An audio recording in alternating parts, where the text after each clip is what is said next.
നമസ്കാരം. രവീസ് വ്ളോഗിലേക്ക് ഏവർക്കും സ്വാഗതം.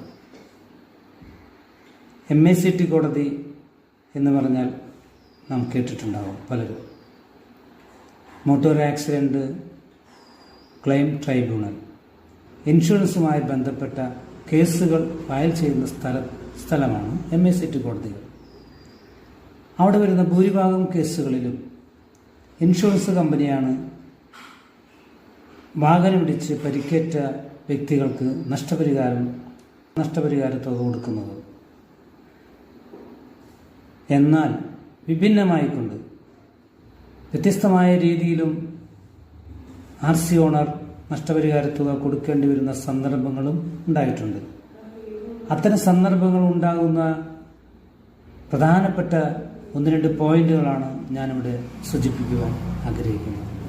എന്ന് പറഞ്ഞാൽ മദ്യപിച്ചിട്ടാണോ വാഹനം ഓടിച്ചിരുന്നത് എന്ന് കമ്പനി പരിശോധിക്കും.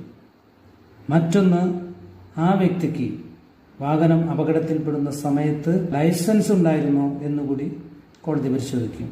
വേറൊന്നുകൂടി പരിശോധിക്കും, ആ വ്യക്തി പ്രായപൂർത്തിയായിട്ടുണ്ടായിരുന്നോ എന്നുകൂടി പരിശോധിക്കും. എന്ന് പറഞ്ഞാൽ പ്രായപൂർത്തിയായവർക്കാണ് ലൈസൻസ് കിട്ടുകയുള്ളൂ.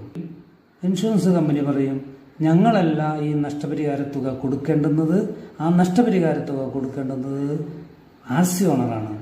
RC ഓണറാണ് നഷ്ടപരിഹാര തുക കൊടുക്കേണ്ടുന്നത് എന്ന് കോടതിയിൽ ഇൻഷുറൻസ് കമ്പനികൾ വാദിക്കുമ്പോൾ തീർച്ചയായും RC ഓണറുടെ തലയിലേക്ക് ഈ നഷ്ടപരിഹാര തുക ആയിരങ്ങൾ, പതിനായിരങ്ങൾ, ലക്ഷങ്ങൾ, അങ്ങനെ കോടികൾ വന്നു ചേരുന്നു.